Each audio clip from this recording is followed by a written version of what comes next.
Should we start? Yes. This has been a long time coming. Yes. Thank you so much for agreeing to talk to me. Yes. On camera. Mm-hmm. So we both wrote our dissertations on the imagination. And I would like to ask you, just to get things rolling, what the most important thing to say initially about this thing called imagination, or maybe it's not a thing, maybe it's a place, maybe it's a power. What's the orienting invitation that you think is most important to mention right up front before we get into imagination? Probably that we can't really say what it is.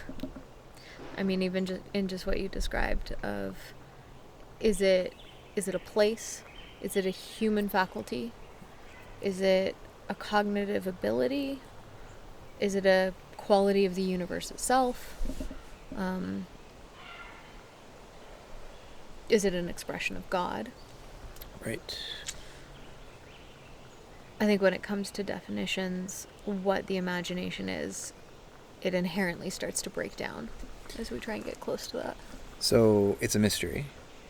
And yes. when we approach it, we have to approach it with respect, because it's not something we're ever going to master or control or fully understand. Yeah. So, exactly.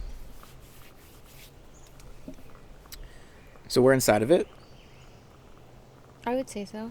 Usually... I think, we're more inside of it than it being inside of us. Because the typical way of talking about imagination would be to say that it's a human Voting. faculty. This is just for the mosquitoes, by the way. The usual way of talking about it is to say that it's a human faculty. It's like inside of our mind. It's not even bigger than the mind. It's like one part of the mind. Right. It's like a facet of the mind. Like a faculty that rearranges our perceptions of the physical world and creates fantastical amalgamations based on those perceptions. So that's not really creative. It's just it's recreative, you could say, or reproductive. Mm-hmm. But there's another tradition coming out of Romanticism that says that imagination is actually creative, and that maybe it's even an ontologically creative power. Right. In the sense that, well, one of the ways that it could be creative ontologically would be to say that it's world creating. Mm-hmm. And of course you wrote your dissertation on Tolkien and how he engaged imagination as a world creating power. Mm-hmm. And right, probably the great master of what's called world building. But that in itself already gives too much agency to the world builder. I think people have this perception that the person writing fantasy is they're the god of their own little world, and I don't think Tolkien would see himself that way. Yeah. I think he would see himself, he called himself a sub-creator, and that inherently implies that he's working under God. And that's where you get the delineations of imagination, where if imagination is ontologically creative, if the human imagination is ontologically creative, it's because it's drawing that from the divine imagination. So imagination used or partaken in service to the divine is what Tolkien imagined himself to be doing. Definitely. He saw his work as furthering the efflorescence of creation. He saw it as doing God's work, and that it's through human creativity that more is brought into creation itself. That is why and his whole idea is, if we are made in the image of God, and God is a creator, then we must be creators. Or I think the way that he would put it is he's justifying his own impulse toward creativity because of being made in the image of God. So this would be in contrast to maybe Tolkien's way of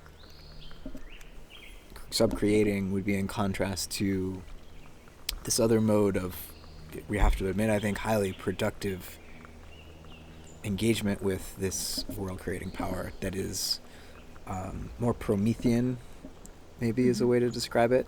It's that Promethean power that gave birth to modern technology and modern science, which didn't imagine itself to be under some higher creative power or in service to any higher creative power except for the human and maybe a subsector of the human population.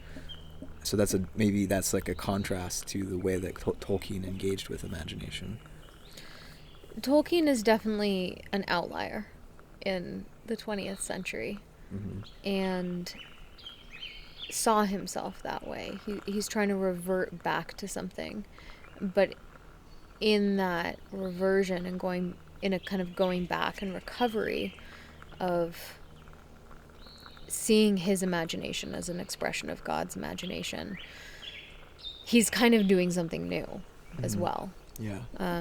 So it's a hearkening back. And I mean, I think even the Romantics would think that way. But the reality is Tolkien isn't a romantic.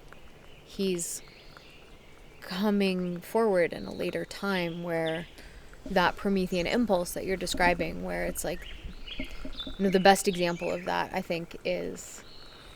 I have a nice little bird joining us. The best example of that, I think, is Mary Shelley's Frankenstein. Yeah. Where the subtitle is The Modern Prometheus.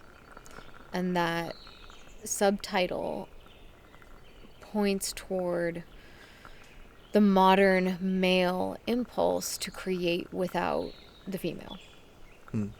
To be able to create out of nothing. Yeah. And why wouldn't the modern male human want to do that? Because that's the model he's been given. God the Father, creation ex nihilo. There is no mother. So if God can do it, my goodness, modern man should be able to do it. Yeah. It reminds me of the Sorcerer's Apprentice scene in Fantasia. Yes. There's no female figure in that whole thing, right? There's no mother figure. There's no witch figure. It's just the wizard and the apprentice, and then the chaos that takes over, which is basically all we have left of the feminine. The feminine. Yeah. Those great waves that come in. Yeah, it's a great example because now I have the music stuck in my head. Yeah. My dad. It starts out with such promise. I mean, the whole idea of Right. making these machines to do all the work for us. I mean, there were some premonitions early on, the Luddites, for example, that were like, these machines are demonic and we're going to destroy them now. Gosh, I mean, the more that I think about the Sorcerer's Apprentice, the more brilliant of a metaphor it is. I mean, it's a great metaphor for AI, where he enchants... What happens? He enchants the broom to be able to carry the buckets for him and fill the water. Yeah. And when he realizes that he can't stop it, he breaks the broom. Right. And it makes me think of Gandalf's line, "He who breaks a thing to understand it has left the path of wisdom." He's not even breaking it to understand it. He's just breaking it because he doesn't know how to stop it. Yeah. And so he breaks it, and then unbeknownst to him, the consciousness that's now in the broom and has been split becomes its own agency. So it seems as though imagination is this mysterious power. It's a world-creating power, and so maybe in that sense it's also a place because it creates worlds. But what's represented in the Sorcerer's Apprentice is the way that imagination, like magic, you could say, was approached as if it could be controlled without any understanding of what it even is. And Tolkien and other poets and storytellers, world builders, and philosophers, artists, what have you, can engage imagination and have engaged it in a different way where it's not imagined as something that could ever be understood or explained or controlled. So then what type of relationship is it? that one enters into with this power. I mean, you definitely need respect there. And a recognition of its own agency. Would you say reverence? Be good to just start with relationality. We're not very good at that as a culture. Maybe reverence. But I would say the same kind of politeness and curiosity that you would bring to meeting a new person if you were introduced to a new person. Yeah. And how would you treat that person? Oh, how are you? What do you do? Imagination could be terrifying, though, too, right? So can other people. Yeah. So I just mean, like, relationality is easier when you're in pleasant company, but if imagination is comporting itself to you in such a way that it's revealing the sublime, the sublime, if it's revealing to you this awesome, terrifying glimpse of the infinite, to relate to that takes some more of a commitment to transformation. Right. I mean, I think that in some ways the imagination, or now let's talk about it like a place, like the imaginal realm where you encounter different figures, places with agency, landscapes with agency, the sublime, as you're saying, it's an exaggerated place or an exaggerated form compared to what we see in the primary or the physical world. Right. Where, if you can think of it as a magnification, I kind of like trying to approach it in this direction. If you're in a difficult place, you're having a bad day, and you encounter maybe a stranger, maybe a friend of yours, but you're rude to them. If you're rude to them, that's the response you're going to get back. And if you're unconscious of why you're in that space, that you're being rude or angry, then you're going to think that person is a jerk. That person's an asshole. Right. But really, it's a reflection of you and how you're approaching them. Sure, that's not always the case. Yeah. Sometimes someone's just an asshole back to you. But that's coming out of their own relational wounding earlier in their life. Yeah. So where I'm going with this is that if you take that same dynamic and you put it in the imaginal realm, and you show up there as, for example, as Jung did, as a fairly skeptical, modern human being going in with an empirical stance, he finds himself in the imaginal realm, and it's terrifying. And he's very rude to everybody, especially the female figures. He's so abusively unkind to them, like to Salome. He's just... I just kept wondering, I was like, my goodness, Jung, do you talk to people in the outer world this way? Probably not. At least his conscious self was reflective enough to be honest about how he was treating the imaginal figures, Right, and I mean, that's the extraordinary kind of exposing gift of the Red Book. That... we're seeing that honesty of interaction. Yeah. It's very private. But the private part is how he shows up, not who he meets. Right. Who he meets might be who we meet, too. Although they might show up with a different face and a different name because we're showing up with a different material. Right. Yeah. So you're saying the attitude that you bring to the place or to the power you'll get feedback.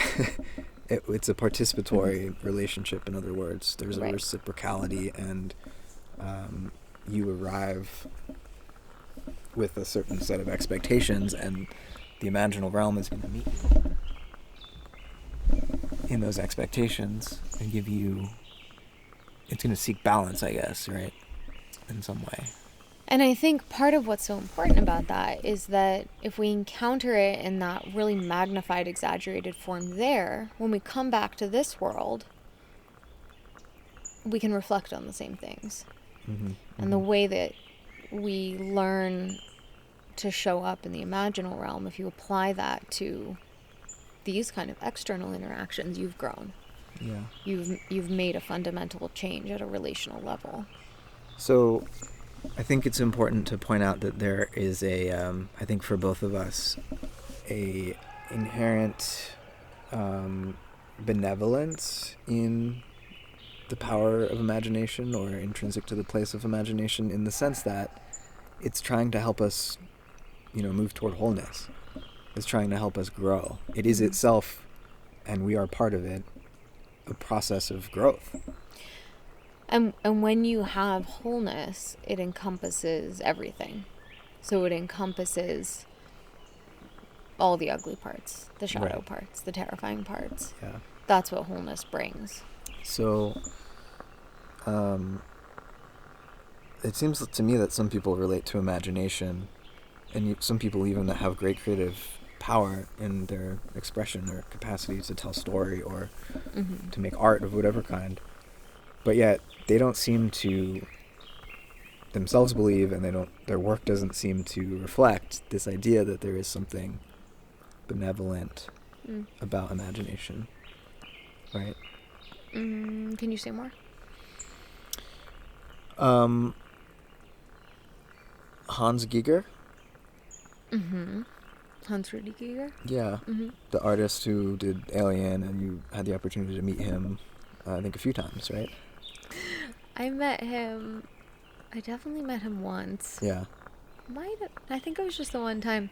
I know, I was just reading my journal about that time. But he seemed like a lovely person, but his art is, you have to say, it's demonic, or at least alien, in the sense that it's not of any imaginable world that I would want to visit. Right. And yet, by putting it into form, he's in some way honoring it. Yeah. I almost said depotentiating it, but I don't think that's what I mean or what I want to say. But there's a feeling of like drawing it off somehow. That like that energy is going to be there. And so you can put it into art, or you can start a world war. Yeah. So if those are your choices, make some terrifying art.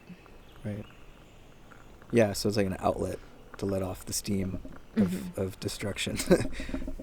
Because world creation is world destruction, too. Right. I mean, like, if you think about Tolkien with the wars that are presented in The Lord of the Rings, it's a processing of the war that he lived through. And it's eucatastrophe. It's not just it's not just a happy ending. Right. No, it's not. It's you have the catastrophe, and then the eucatastrophe, and then you have the bittersweet kind of tragedy in some ways. Yeah. But what I was saying is that, Tolkien was writing poetry and fairy stories before he enlisted in the army for World War I. And it was very light. It was about elves, it was about fairies, about like little people. Not little people in the sense of hobbits. They didn't come around for another couple decades, but it's very ethereal and fanciful in some ways. Yeah. It's like the tinkling of little fairy bells and music. And then he goes to the war. And then his stories from that point forward contain a Dark Lord. Right. And contain battle. The first full-length story he wrote about Middle-earth is the Fall of Gondolin. And you have... It's the complete destruction of a beautiful elvish city. And the dragons... He has dragons throughout his stories. These are the only dragons where when you read the descriptions, you're not quite sure if it's an animal or a machine. And it sounds an awful lot like tanks. Now, is that just Tolkien taking a lived experience and turning it into fiction, making something up? Or is there something happening in the external world that's happening simultaneously in the imaginal world? Because really they're one place. Yeah. And it just depends which lens you're looking through. You look at the world through your outer vision, and you see tanks on the battlefield. You look at that same world, same transits, through that inner vision, and then you see metallic dragons breathing flame and Balrogs and elves, and they're all fighting. Well, he's clearly, you have to say he's writing Lord of the Rings in the wake of the war, the wars. Right, he's writing it in the wake of the First World War. As the second is building. But he's writing it during the second. He started writing The Lord of the Rings at the end of 1937. The war's declared in 1939. And he'd already written the basic history that stood behind it before the war broke out. Like that famous, the chapter 2, The Shadow of the Past. Yeah. That was written before the war. But clearly, as Jung would point out, the war, which manifested physically and socially, politically, we made all these weapons and tanks and bombs and chemical bombs, and all of that is taking place in the physical world, but the war is also in consciousness. And Jung would go on to say, like, he made all sorts of comments about how the evil is inside of us, and if we don't wake up to it and see and to own our shadows, we're going to destroy ourselves, because he witnessed it nearly happening twice. Yeah, and it's, if you think of it from the level of archetypal impulse, that something would first come through Jung's visionary experiences before the First World War, or the first several chapters in the deep concept of The Lord of the Rings in the years before the Second World War. Never quite seen them parallel in that way, but it's about a year or two before in each one, that it's like you have imaginal potential in the archetypal realm, you could say. We don't have to get super transcendent and platonic about it, but let's hold it there for a second. And it's just it's looking for an outlet. Yeah. And it's going to come through the imagination. So it taps into everybody's imagination. And some people are paying attention and some people aren't. Some of the people paying attention are a Jung or a Tolkien, who take it as either art, as Tolkien did, as a story, or as Jung did, as a psychological experience that needed to be studied. So it's coming through them in that way. And then it hits other people. It hits politicians. Yeah. It hits, royalty. It hits oppressed people in countries that, don't value their humanity. That they're not going to have the same impetus to turn it into story or art or psychological study. Their impetus is to make it physical, to build the tanks, to build the airplanes, to build the atom bomb. And we see that because it comes into history as more real. Yeah. But I would argue it's no less real. Right. What came through Tolkien's story and what came through the development of the atom bomb is the same archetypal potential. It's just how the imagination filtered it through different people. Yeah. So I like this polarity that you've described. And I think one way that I've thought about how each of us approaches imagination is it's as if we're standing back to back and you're looking inward at the realm of the human psyche and at the human psyche's creative capacity to make art, like in the capital A sense that Tolkien meant it. And I was facing the other direction, looking at nature and asking, how is it that philosophers and scientists partake in imagination when they try to know the universe that's out there rather than in there's an inner universe and there's an outer, and they're not separate. But I think they meet somewhere. Maybe that's the imagination. I thought we were talking about the imagination. What? Yeah. But that's what's meeting. It's the two directions of the imaginal. Right. I always love that image from Corbin where he talks about if you go so far inward, then there's a topographical inversion. Right. Turn what inside a cool out. Phrase. Yeah. Topographical inversion. And then you turn inside out, and then you find yourself on the outside of the imaginal world. What if you go the other way? You go so far out into nature that you have the topographical inversion and you end up inside you. Isn't that basically what happened with quantum mechanics? and just contemporary physics in general. I mean, It's turned inside out. right. If we were to travel to the edge of the universe, we would reach the beginning of time. So the edge of space is the beginning of time, and that beginning of time is called the Big Bang, right? But it's no more there than it is right here, and so we're brought back to our own like present experience of existence. I always love Brian's metaphor that the expansion of the universe is like being a raisin in A loaf of raisin bread. a loaf of raisin dough, Oh yeah, and it's rising right, in the oven while it's proving. right, And if you're on any one of those raisins, all the other raisins are rushing away from you. right. But that's the case for every raisin. Yeah, I mean, there's so much more I would love to talk about in terms of physical cosmology and how it points to the fact that the imagination is the dynamo powering the whole shebang. Yeah. But maybe we should talk about that another time because I think this is long enough. Okay. We'll But talk that about was the dynamo and the whole shebang. enough for people to chew Next on. time? Yeah. Next Wait, time. can I ask you one question before we stop? Okay. When we talk about the great flaring forth, as Brian calls it, the Big Bang, the beginning of the universe, and you think about or let me say this in a better way, when you imagine that happening, and you imagine it now, like you go to the edge of the universe and you come back to the beginning of time, what do you see in your imagination right now when you say that?